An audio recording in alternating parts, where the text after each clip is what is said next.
Booga. Hello, Ezio. How are you? I'm all right. Hello, everybody out there in cyber. In Podland. In Podland. We are... Pod and Vodland.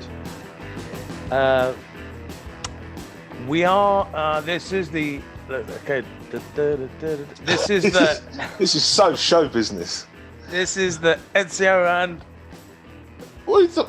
Booga! Yeah, get used to it. I've tried it now about 10 times. You know what? This is what the number 10 briefing should be.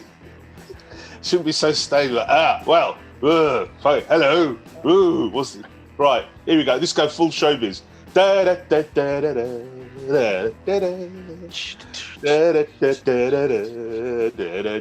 come the dancing girls. Ladies and gentlemen, live from various shitholes around Europe, it's the Ezio and Booga Podcast.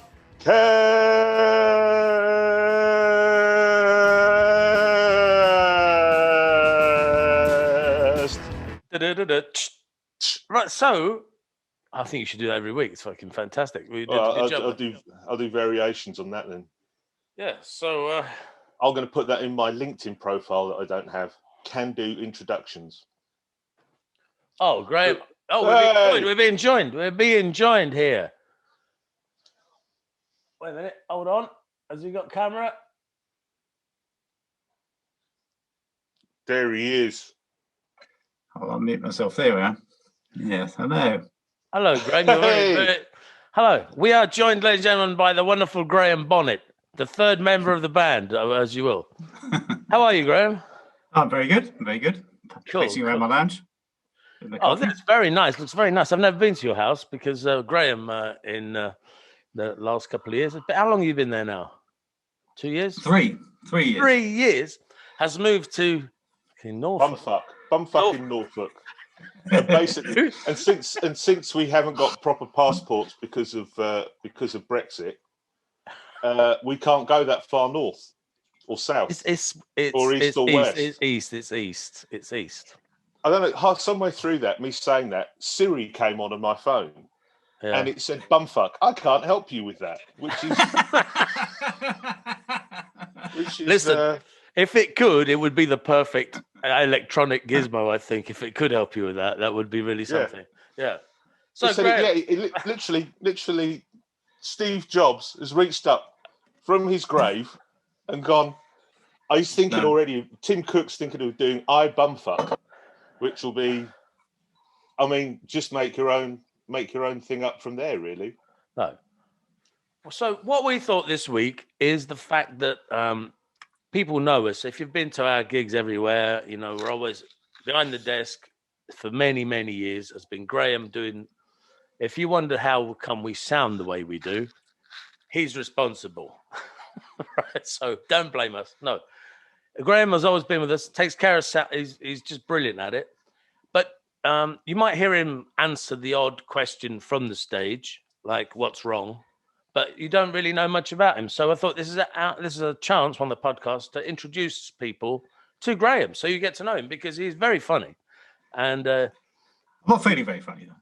You're not feeling, but don't you worry about that. It's just you're not feeling funny. Something happened, Graham.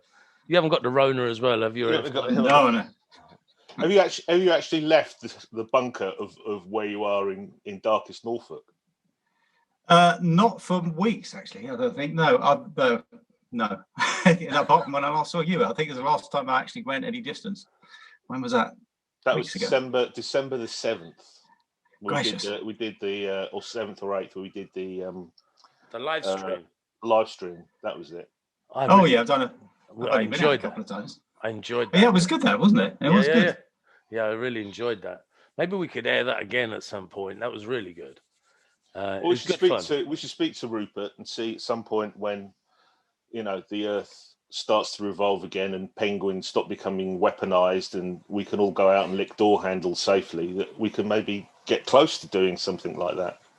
God forbid, end of the year, there's the idea, be still, of live concerts in front of an audience that breathing. Can you believe that? Like the Junction? I'm not. I'm well. Maybe.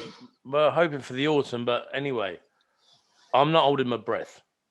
Probably because you had the corona, and if you did, you'd die. Because that's not the best way of dealing with it. But can I just say something? I had very mild symptoms compared to a lot of people. I mean, a lot of people died. So, but I took vitamin D. It was. I heard a rumor somewhere. It kind of made sense. I took vitamin D every day, well in advance of catching the Rona, and I think it probably protected. I don't know. Who knows? Maybe I could have been asymptomatic without vitamin D. Well, it's just putting it out there. There is a lot of the thing is, statistically, you have to look at the numbers of how many people, considering the number of people that catch it, and then the number of people who become hospitalized with it, and the number of people who die because of it. It's all relative percentages. I know. So it's only about 2 or 3%. So maybe anyway, let's not dwell on the Rona. No. You're the one who fucking started it. So don't interrupt me. Don't fucking interrupt me. God, you're such a prick. Right. All I'm saying is, fuck you, is all that I'm saying. And I want to know, how did you take the vitamin D? Was it just your girlfriend sticking it up your ass, or did you stick it up your own ass, you silly cunt? It's a tablet. It's a tablet. Well, that's it. That's us off all the playlists, isn't it? That's us gone. Anyway, Graham. You know what? At this point, fuck them. What you always thought. That's what you always say. Yeah, fuck them. Tired of this shit now. At this point, bored. It's taken 30 years. Bored of this shit. 30 years. You're the first two people I've seen outside of my household, and I fucking want to kill all the pricks that I live with. So fucking take it, you pricks. Graham. So Graham, why don't you tell us how you got into the music industry?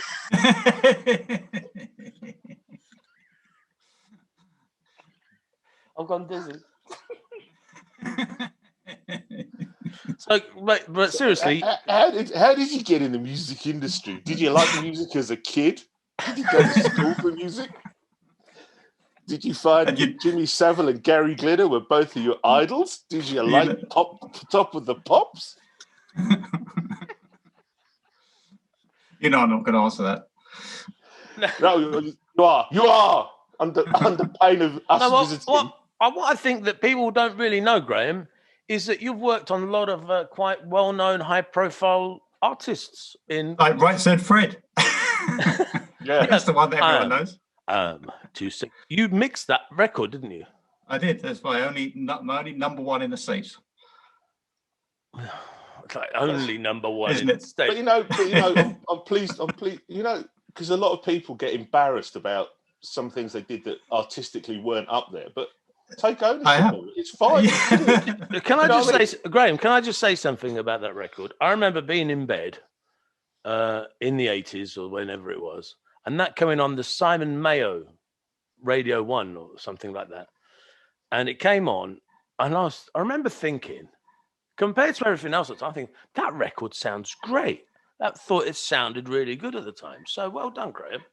I think Deeply Dippy is something to be a bit proud of. I think Deeply Dippy. I'll never get quieter about that one. Me and Booga did a gig with them, didn't we? Done a couple of gigs with Right Said Fred. We did a festival in Germany with them in the Offenburg, I think. And that was like 95. So that was really one of the first times we went. 96. Yeah. And I remember that because I found a picture and we're both wearing stripy trousers. Which goes to show what a pair of arseholes we were at the start. Best memory, and why they Right Said Fred went up into my absolute estimation is we went to South by Southwest and we got booked to play the Smokehouse Barbecue fucking restaurant. So we turn up and it's literally a Texan barbecue. And it's got the Ironworks, I think it was called, something like that, in Austin.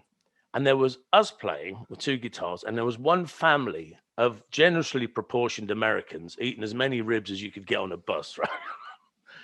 With a fat little kid who looked like the chubby one on what's that? Charlie in the Chocolate Factory. Looked like that kid, like covered in barbecue sauce. And we played, and then straight after. This was humiliating enough, but straight after, they turn up and start doing "I'm Too Sexy," just acoustic guitar and him singing, totally dressed up. And despite the fact there was one family, I thought it was all right for us. I've never had a hit to go slumming it in a restaurant, but these people have been number one and Top of the Pops, been all over the world. And they played to this one family that was in Austin. And we'd both traveled, both bands have traveled across the world to be there.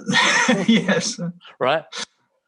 And they played with just as much conviction as if they were playing to like thousands. And I thought that was a real lesson in how to be professional, something that I don't always do. But you do always do that. I was thinking earlier on how you always do that. Really? It doesn't matter how big the audience is or how much attention they're paying. It's still always good. Sometimes it's brilliant. Well, you're really kind. You are always very encouraging in that respect. But my respect for them went through I know how tough that was because I'd just done it. And my respect for them went through the roof, really, at that point. And how charming they were and friendly to us and nice. Yeah, so... I did have a nice time spending a few months with them. It's a long time ago now. 1990, I think, was it? I think it was late 80s, wasn't it? No, it was 90s. 90s. Oh, I don't know. But before the guy who was on before us in the Ironworks thing was, I think it was Miles Hunt from the Wonder Stuff, who had also had that big number one with the Vic Reeves thing. Oh yeah. So we were the filling in a sandwich that had fantastic bread, and us being the filling was the equivalent of just smearing it across your dog's ass after a long walk. That's what we were in that situation. The nearest we'd come to a number one was having a poo that day. So also, sorry, Graham, I want to talk to Graham because we don't often get to talk to Graham. Well, I like listening in. I have something to bring this around, and I'm going to try and be sensible for a minute. So the context of this is I had a friend of mine get in touch who was talking to a friend of hers whose daughter wants to get into acting and music and all this kind of thing. Yeah.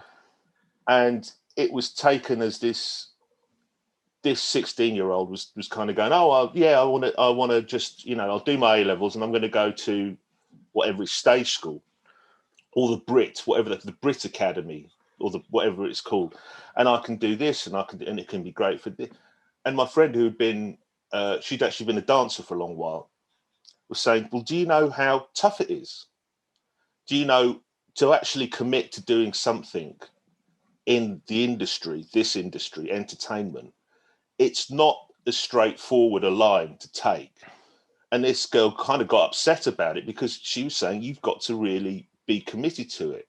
And the way that I was talking to her about it, and we both agreed on, was that to do what we do, all three of us do, has to come from a place where it's not that you want to do it, it's that you have no choice in doing it, that you have, that you're just completely, it's a calling. I don't know how you would describe it. It's almost like an addiction, like the level of stupidity that all three of us have gone through just to play it.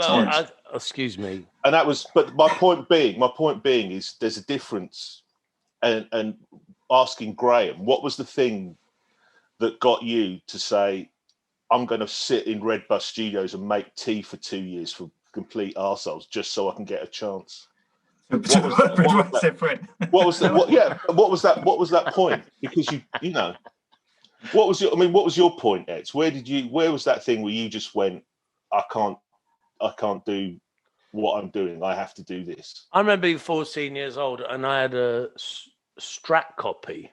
It was a Zenta, Japanese Strat copy. It cost £20, which it would probably be worth that now. It was such a terrible guitar. And it was leaning in the corner of my bedroom. I'm going to bed and I was looking at it. I was going, I'm going to learn to play you. That's it. I'd made my mind up there and then I was going to do that. And it was just a way of, I don't know what compels you to do something, but I'm not sure that advice works. I see so many vacuous, talentless twats getting loads of exposure. Loads are doing much better than us. So, I mean, what advice is that? What do what we do? Drive around in a 200 quid car and one cut in half once on the way.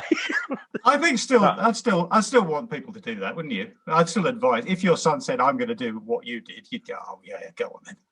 You wouldn't just tell him not to. Oh no, I would definitely. I don't regret anything, and I would definitely tell him to do it. And I think it's a good lesson because he's an extreme version of me, my son. In my yeah. Oh no, because I like your son, and you're just a total cunt. He's an extreme version of look, it's Mandy. Hello, Hi, Mandy. They're saying hello. She's got. Hi. She says Hello. Hello. Hello. Hello. How are you doing, guys? Okay. Yeah, we're fine. Good. We're fine. They said they're fine. You can't hear you. Of course, I've got their phones on. So, no. Graham Bonnet, UN translator. They're saying they're fine. I was saying about Alessandro in that I was never going to fit in to like normal kind of work very comfortably. And as a result, I had no alternative to try and do something different. And it's worked out pretty special. And I think if my son finds his clique, finds his little niche, rather, not his niche, I think he's going to be really special because he's so deep thinking that sometimes it disturbs him, you know, because he does worry about all kinds of things and he thinks on such a deep level, which shocks me sometimes. But he is very funny, and I think if he's got to find a way to harness. He has a lot of horsepower, and he has to find a way of harnessing. At the minute, it's all fighting itself in a little. Yeah, a lot of people need to do that. Yeah, it's good to And I think rather than and for people, there's no trodden path that you could put somebody on or apprenticeship or something. You have to find your way. He's doing bits of writing. He does little articles for like political. You know, he's doing stuff. He's doing stuff. Yeah. He does things like that, and so it's going to be interesting to see how that all pans out. But yeah. But my original point was that thing of it's not an option. No, it's not an option. Yeah. This is what I'm trying to say. It certainly isn't about the money. It's a compulsion, and even the thing that you said about there are plenty of people who are making more money than I again, in this conversation that I was having, I suddenly remembered, you remember the name Lena Fiagby? Yeah. But she wasn't fake. She was a singer-songwriter, wasn't she? She was, yeah. But she got eaten up and chewed out and spat out by... Yeah, but there's millions of... We were... Yeah, I'm not... Fuck's sakes, I'm not saying that. What I'm trying to say is, if you're going to do it, you have to commit at a level which isn't like getting a job at fucking Burger King. Yeah, no. If you honestly want to do this, and that's something that I was having this discussion about, was that if you want to really, really do this, because what people see is the Masked Singer or whatever is on ITV where there's some auto-tuned mong just going through a song, that behind that there is something very different. And I was just using that as a way of saying, what was that point that you I was looking at... I'm going to do it, and I'm going to do all this dumb stuff, which if I put this energy into, say, I don't know, making papier-mâché trumpets for the deaf, you can be as big as Jeff Bezos. And so, Graham, what was the point where you went, I think it's when I need to get into this? I think it's realising how far when Ezio was saying realised he couldn't get a proper job. Imagine that any of the three of us in a normal kind of job. It's just ridiculous, really, isn't it? So we had to think of something else, didn't we? Well, we didn't actually think of it, did we? We kind of just fell into what we were doing, and people that make music now, it's so easy now with all the tech, and I'm having to learn. Yeah. I'm having to learn about. Because I'm doing stuff on my own, so I've always been interested in like little bits of having to record. No, I'm not on your level, Graham, and I've always driven you mad for advice, and I did yesterday as well. But I'm looking at now with YouTube. I'm looking at things. I was watching the thing about microphones, and this guy was saying, and with this microphone, because it's a dynamic and you can sing to speakers, you'll find you won't have to use as much auto-tune. I'm thinking, auto-tune? Why don't you just sing the fucking thing in tune? What do you need auto-tune for? It's like it's a given now that if you sing, you're going to need some auto-tune because heaven forbid you sing the bloody thing in tune. Yeah, you are in a minority singing as well as you do, I think. There's a lot of that. You see, I love talking to you, Graham, for these things. It's like I've spent years and years and years going through endless takes of people singing out of tune. Or the days when people were dropping in line by line, going, "No, it's out of tune, do it again. No, it's out of tune, do it again." Imagine that, each line like that. So many 80s songs made like that. So I don't even. How it seems. I haven't even actually done a second take in years. Can't be bothered. I can't be bothered. Sing it, and that's it. Take it or leave it. If I get the words wrong, that's the words now. Yeah, so that's it. No, yes. So that was quite interesting, but no. Yeah, but I think you've travelled all over the place. You've been to like recording in different places. You went with Peter to La Gomera and set up studios in La Gomera. You've done all You've done all kinds of interesting stuff. Because that's how we know you, isn't it? We should talk about that. We met at Peter's studio. No, it wasn't. I remember meeting you before then. Did you? You were recording Soraya at Nomis Studios, and we came down to see Peter. There was Nomis at Abbey Road. Nomis, definitely at Nomis. And you were recording. You were doing some remixes or something with Soraya with Nomis, and you just looked up. You were at the desk, and you had long hair, and you went, "Oh, you lot from Cambridge?" You went, "Oh, yeah, yes, we are, Mr. Engineer Man." And you said, "I live in Saffron Walden." Oh, he's posh. Yeah, people always think I'm posh as well. People always assume because I don't. Well, you do speak. You are the most English-speaking person. It's like something outrageous happened. We go, "Fuck it up." I think that's from watching. And you say, "Good gracious." Good gracious.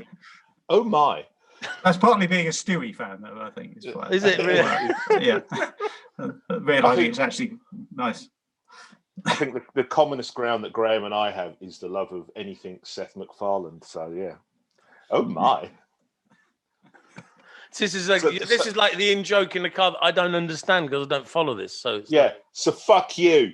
Anyway, so that must have been about 96, 95, 96.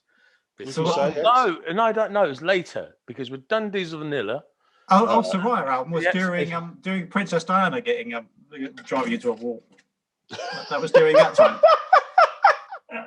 I remember it because we were at Abbey Road when. Did you sample it? Did you sample it or something?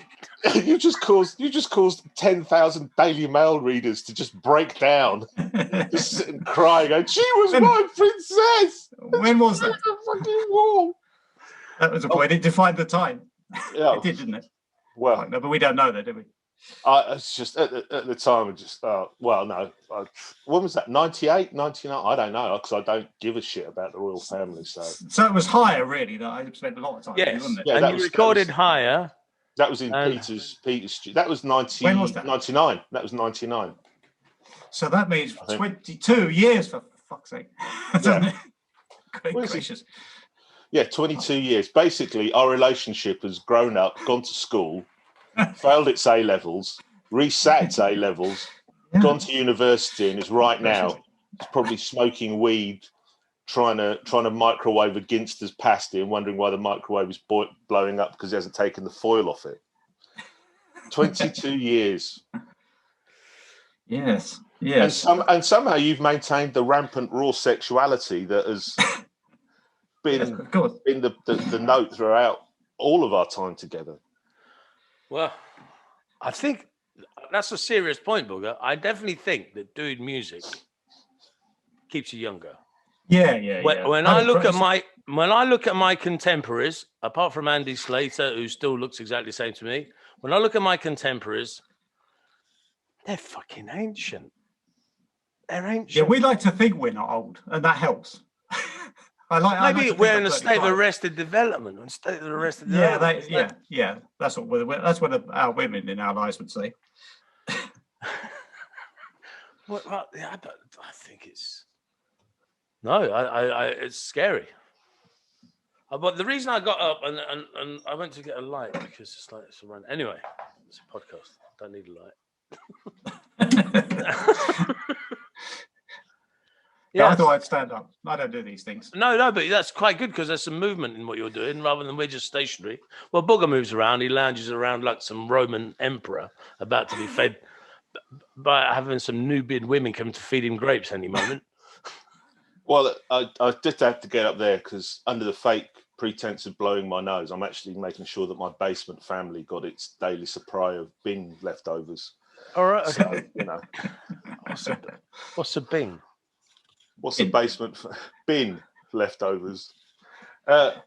Scraps. It is that I did have this conversation about the level of arrested development or how it keeps you younger, that kind of thing, with Rob Harris, who's a respective friend of ours, the Jamiroquai guitar player is known for. But yeah, there's a lot to be said with that, because I think it's just the thing of being involved in art, and again, that driving, taking it full circle, all the stupid things you do to be able to have that point to create or to make or to play or whatever you want to call it. Well, hanging about with misfits as well. Oh yeah, just the car crashes of humanity. I mean, like you said, these are three. If we went on like Celebrity Apprentice and us three were chosen to run a donut stand, all you could see is a mushroom. Can I just say something? I reckon on a lot of those challenges, we're better prepared than all of them because we kind of do all that. We are a fucking donut stand. We have to improvise this shit all the time. I mean, we could do. So we should do a challenge. Let me change it. Yeah, go on. Let me change it. If we were employed by a company that were paying us a wage to do the job that has been set down in stone, no. But if you gave us the leeway to be slightly more. Do you know when it'd all go wrong? I've just had a thought. You know, it'd all go wrong when the phone call hits the house at 4 a.m. and one of us has to answer the phone. At that point, we've lost. Yeah. He's just gone to bed. You're not going to wake up, and I'm just going to roll over. So that's going to be the end of the challenge. I'd be in a donut coma. I'd just be covered in so much leftover jam that I can't take that. The bed and I have become one singular organism, and you couldn't get me. No, the common sense. I wouldn't say even common sense, but the kind of practical part of it, you're probably right with. But I'm saying if we were employed by a mega global super company, knowing that we could have sick leave. As I believe you were. I mean, Ezio was gainfully employed for many years before you decided to become. No, I was. I had to be. I was like. But didn't you? My family emigrated and left me in England. I needed a job to survive. When you did leave your job in civil service, didn't you actually owe them 5 years worth of work because they put in flexi time? No, what happened was I had flexi time for many years, but for the last year, I was the only person in the whole civil service that got put back on standard hours because I had an unrecoupable amount of time to pay back. So they put me out where they'd worked out a plan of how I could repay the time that I'd taken on flexi. That wouldn't involve me having to give up leave, but they were very patient with me. And I think having left when I left was fine because I think the environment changed. And if I'd stayed a couple of years longer, I don't think I would have survived. And I won't hear a bad word said about these people that work in the civil service because I found them very honourable, very honest, and all of them very dedicated and hardworking. I was the worst one there. You can't I was the worst. If they're all like me, they'd all be in trouble, but they weren't. So I've got, I won't have a bad word said about them, really. You only ever had one job? Only one, yeah. Yeah, me too. Yeah, I had that job, and it kept me alive, and I used it to my advantage. And then we went on the dole for a couple of years to try and when the first time you have to survive, so you go on the sausage roll, and you kind of, and you try and survive that way until one day. What was your job, Graham? I worked I worked in a factory where they make aerial reconnaissance systems, and That's so for you, isn't it? You're so. I made printed circuit boards. Well, I had my own darkroom, so I used to just put a lock on the door, go to sleep, and then if they knocked on the door, I go, I'm just busy. I'd go doing gigs in northern clubs, and the van used to drop me off at the office at about 9:30 in the morning. And I'd walk in and I'd have a drawer, that toothbrush, soap, and everything, and deodorant. And I'd clock in, go to the bathroom, wash, come back, have a coffee, have a few cigarettes, and then wait for lunchtime. So I'd go, can I have something to eat in the pub, and then I remember one of our. Meeting you as I was turning up late for my lecture, as I was doing my degree, and we both bumped into each other at Fagito's Kebab House. That's 11:30 in the morning. which was we were getting in the freshest kebab. It was like that was at a point. Oh, that was 35 years ago, was it, wasn't it? Oh, don't even talk about it. Don't even talk about it. So once they sussed out that you were just spending time napping, how did you get into?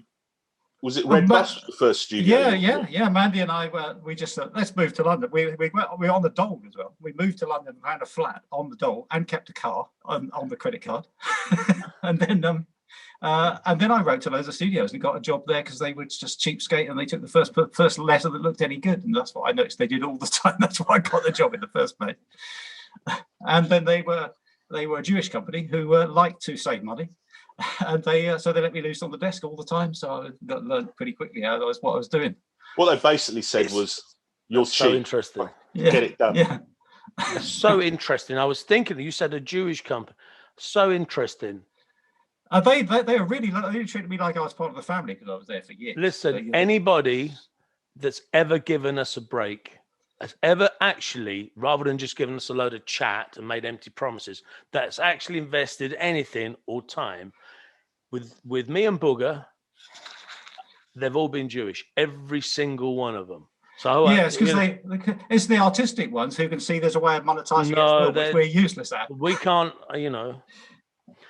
And so I was just thinking that even from the early days when me and Booga used to play the opera Terrazza in Covent Garden, one girl stood there and was interested, and it happened to be the daughter of Danny Batesh from Kennedy Street in Manchester, who then invited us to Manchester and put time in, got us St. Austell festivals. Then we had Laurie J, who was Jewish. Yeah. And we had Nigel Grange, who was Jewish, and Chris Hill, who wasn't Jewish, but he was a bit like he was more Jewish than Jewish. He's more Jewish than anybody. He was like the guy. It was like the guy in Snatch, who pretends to be Jewish to sell diamonds. That one.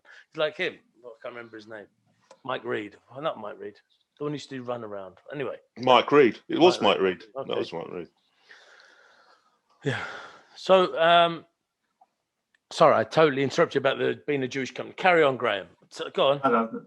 What was I saying about being a Jewish company? So they let you loose. They just, you were either making tea or mixing albums. Yes, or being the engineer that everyone wanted to work with when they came there after a few years. So I'd be the one that stayed up for 27 hours all the time. They never charged overtime, so everybody would work out. Graham could stay up for 24 hours, and we could put one day we went 2. We should have had 2, and then I'd leave at 10 in the morning once a week at least. That's what sent me mad, I think, as well. The lack of sleep. But that's a level of commitment. Yeah, actually, all of the Right Said Fred things some of those were 30 hours in the last mixing day. Man. I was literally leaving the afternoon of the day after. But you have this ability. You can actually concentrate for a long period of time. It's tough. 30 hours. Yeah. And why isn't your head fried? Most intricate detail. Yeah, I can't concentrate now. Are you finding that as you get older? I can't. And even Alice was saying that she's only 35. I can't concentrate anything for more than an hour. I want to do something else. The thing is, I've got ADD, so I've got some medication now, which I'm speeding off my tits all the time. So is that what Trump had? Maybe. No. He had an extreme version of being a total bellend, is what he had. I mean, yeah. Let's not talk about that. I don't upset it, but that was so you basically to go from the studio to the live thing. Yeah, that was kind of weird, actually. And there was just a couple of people, because I used to do live sound. That's how I kind of wanted to do it. I used to do live sound for all my mates when I was 17 in Bury St Edmunds. And I was the one who was more as into being alive, into being with, hanging out with bands as they were to being in bands. And that's kind of where I went and ended up spending the rest of my life kind of doing that. As it did a lot of those people that I used to hang around with when I was 17. There is a lot to be...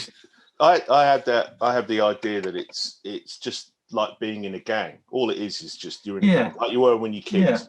You had a little gang, and you basically recreate that as you get older and try and make a living from it. But all you're doing is still being in that gang or being part of that whole thing, and it's very different. It's. I think. Have you noticed this? So a lot of musicians also have that when they look at a mafia movie, be it The Godfather or Goodfellas, and there's a kind of like, yeah, I get it.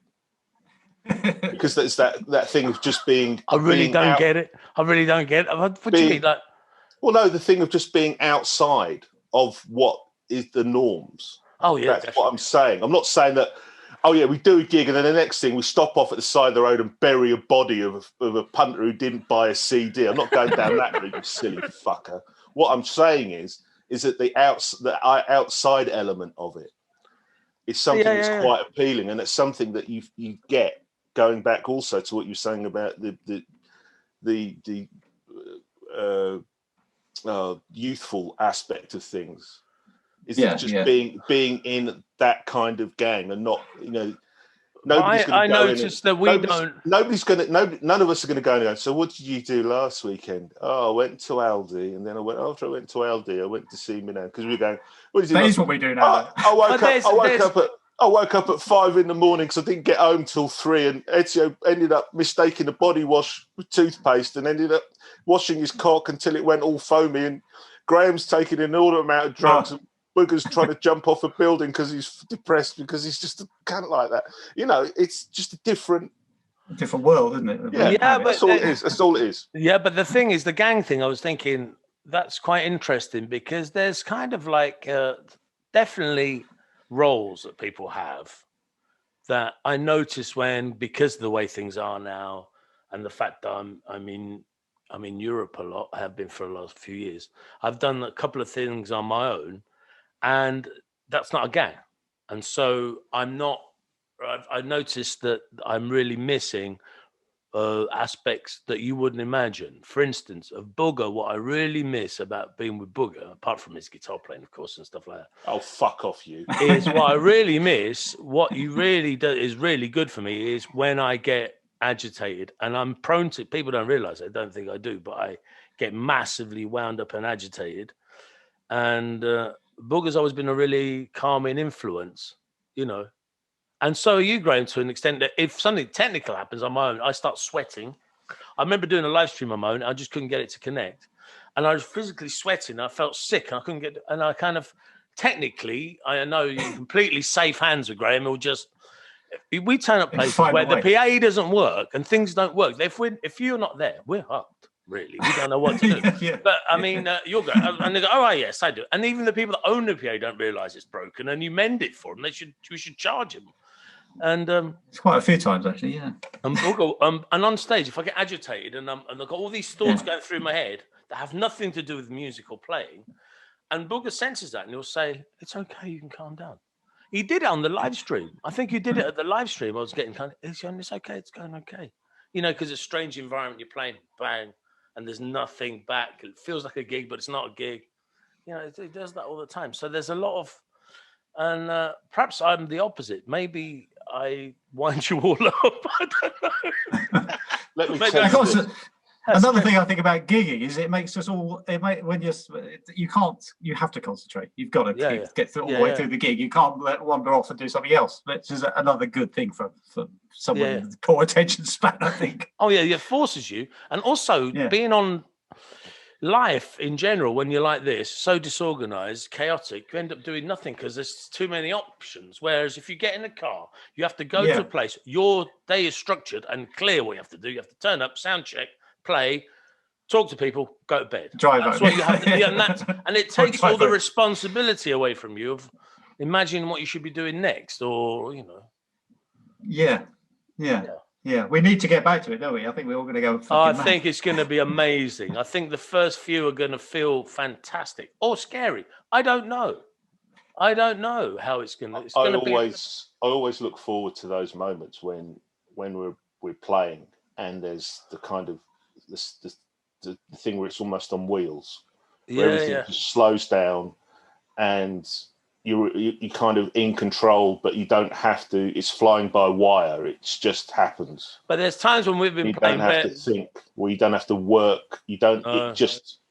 Those are the and those are the times I want to see people I work with get into that zone, and and it's a difficult zone to get into when you're playing. You're part of it though, because there's points where I'm panicking because I can't hear myself, or there's something going on, and you're just keeping your eyes closed and looking at the desk and going all otherworldly. I'll go, Graham! And I have to listen. If I can't hear myself, things are wrong. I'm still calm if I know you're doing the sound, because I know at least what people are hearing. It's when you're not there, and I imagine people are hearing all kinds of terrible nightmares. If you are, you probably think they are too. Yeah. So So I know that isn't the case. Well, there's a level of the thing is who's that? That's your phone. Phone's ringing now. You know what that is? Do you know what that is? What? That's somebody going. He'll answer the phone. Go, hello. Am I speaking to Mr. Bonnet? It's on the telephone. It's going to be a computer thing going. You're in this man. Hello, Miss. This is a call for Mr. Bonnet. Yeah, I've got. That's exactly. We had 3 of those this morning. Have you? Like a robot? Yeah. Why don't they program a thing to speak instead of why do they have to program something to speak instead of having a recording of a person speaking? I can't make that out. Maybe Stephen Hawking from the. You put it straight down. Who would not speak context? If you remember, I did go through a phase when I used to get those crank calls when I was getting them on my mobile. Yeah. Oh, they were brilliant. They were brilliant. Yeah. Brilliant. They were very what you used to do was the funniest thing in the world. If you remember one, I can't remember what gig we were going to. I was just telling something. Just going to be racist. I don't know. It is. I don't know. I love you. I don't know. Yeah. Just have a conversation that they can't understand. It's brilliant. Yeah. It's a brilliant turnaround, isn't it? A nothing conversation. And then and you have to throw in a few non sequiturs like "I love you" or "yellow bananas," or when they're trying to. I think somebody was trying to talk to me about how I was going to vote in the referendum, and I think that was that one. But yes, it's the only way to deal with it. But yeah, it's going to be fantastic to get back to just to seeing other people. Yeah, I can't tell you how much I miss. Just now, I'm watching films, and then there's people in a bar. They're all walking in, crowding together, getting. It looks so weird. No one's going to do that. Yeah, it looks so weird. We're never going to be doing that. People have done. I mean, every Sunday night for about 10 years, I ran an open mic where 20 people sing down the same microphone. They wouldn't dream it. We'll never do that again. The world's not going to be the same. I don't think we're going to ever do that stuff. We're going to all be going, "Oh, he's spatting that." Well, it's going to be like the Spanish flu. When it reaches that point, and then there's going to be some level with the vaccinations and a bit of immunity and all that kind of stuff, and it'll just be okay. And in the history books, because the amazing leaps in science that have in the RNA vaccines, it's going to make a big difference. We're just at that point in history, unfortunately, where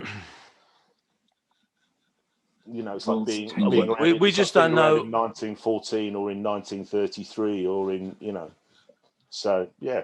We just don't know. I worry about the porn industry myself. That's the thing I'm concerned about. Because I'm literally, I've got no fresh porn coming in at all. Why do you need fresh porn? There's only so many body parts and them put together in so many ways. Because like I said, I finished. And that's also I finished new porn, and now I've got to move on. And now all it is the level of topping up. It's just that's what I'm waiting. It's like getting interest on your account. I'm living off the interest.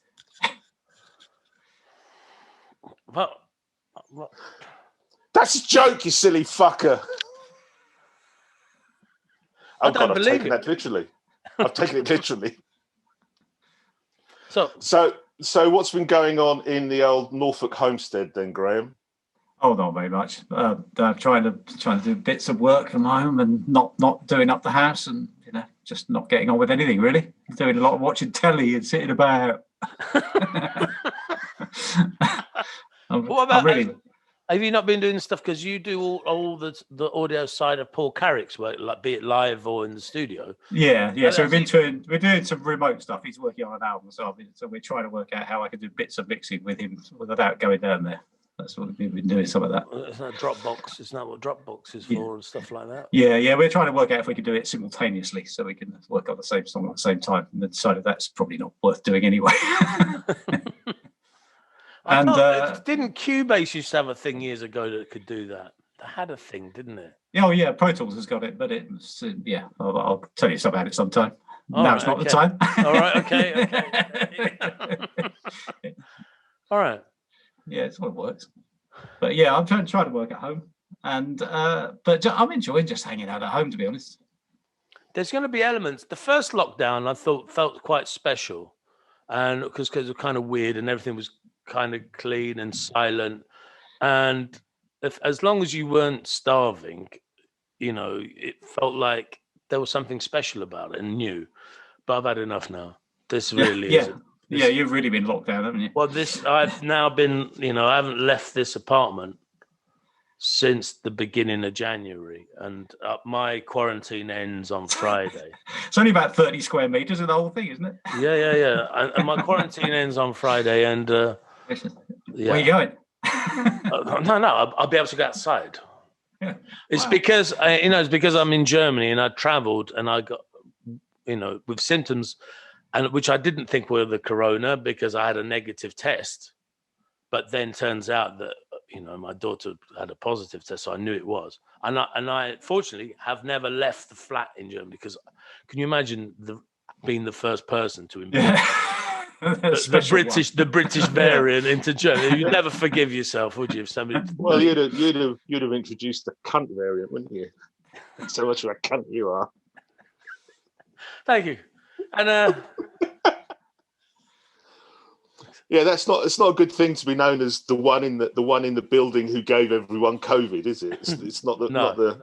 So I'm being mega careful not to, So there's been no cases around here, so I think I got away with it.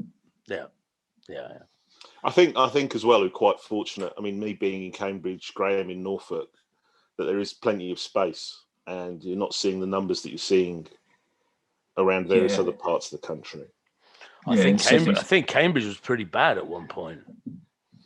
Not in comparison. It was bad, but not in comparison. Oh. My mum had a vaccine. She's 73 and she got her first jab last week. So that's good. The thing with it, I just hope that they don't, because they need to get the second one in. Yeah. Because Pfizer recommend that the second one's 3 weeks, and they haven't tested it for longer, and the British government want to do it for 11 weeks, and Yeah. Well, that's. Yeah. I tell you what. Why don't we move on to politics? All right. Okay. Why don't we move on to that? Why don't we get into that? I was thinking, so if we've been working together for something ridiculous time, 22 years or whatever. Yeah. How many of my cars have you destroyed, Graham? Well, I was thinking about that. I was thinking how unfair. I knew you'd say that. People need to know about your driving, don't you? You are a fucking maniac, aren't you? Really, you drive very quick. Well, the one thing I don't crash into stuff. I wanted to work out how much Graham has had to pay in fines. No, it's not that bad. It's not that bad. And how much time he's spent. He's an engineer. He's an engineer. So I'm quite good at avoiding it. You focus, you drive, you're a brilliant driver, you're a fast driver, and you treat machinery like it's a program. It's going, yeah, that's true. And we're all asleep thinking we're going to die. Yeah, but I don't have a hold on. You're the one in the back going, going a bit fast, Graham. Going a bit fast, Graham. It does feel until he falls asleep. Graham. It does, but you're not in control though. Booga's the one that traumatized me once. I remember falling asleep in the car years ago, coming in his little Cavalier, in his brown Cavalier, massive Cavalier, coming back from London, and I could feel the wheels going dung dung dung dung dung, and look round, and Booga's completely asleep at the wheel, completely asleep. So I've learned not to. I can't, when Booga's driving, I can't really let go. And if I nod off, I wake up and dive across the car and grab the steering wheel. Because you know it's probably going to be asleep. Well, that's a fact, though, isn't it? But there is you do fall asleep when you get in the car. For once, I do have to defend myself slightly, mitigate. I can't defend myself because you're right, but I will mitigate. If you remember when we did those gigs up in Scotland in that island off. Oh yeah, Aaron. Yeah, you drove all the way back in one I did the whole 6 hours in one hit, and I was wide awake through all of it. But it was terrifying because an hour into it, everyone was quiet, and it was a nice kind of serenity. The radio was playing something interesting. You were asleep. X was asleep. It was just a really beautiful moment, followed by Ezio looking at me, screaming, grabbing the wheel and dragging me to the side of the road. Going, "You're not asleep! Wake up! I'm going, I'm awake! Oh, fuck, sorry. And then that happened 6 times because it was every hour he'd nod off and he'd literally wake up and go, "We're going to die!" and then just pull the wheel away from me. So yeah, that was that. So it's a bit unfair to say that I break the cars because I'm the one that drives them for 9/10 of their lives. You do drive. You do think that a revometer is something of a challenge. Like, can I get into like? You haven't been in my own figures? Car. I don't want to. I just don't want to, Graham. That's when it gets properly cane. Well, it's the thing of you going, "Oh, sorry, I'm going to be a bit late." Just explain. Graham's own cars are always like a boy racer roller skate. Racer. It's like 18-year-old's wet dream. Like, yeah, I bought a car for my last car for a 22-year-old. Yeah. Have you still got that blue one? Are you still? Yeah. That's done well, hasn't it?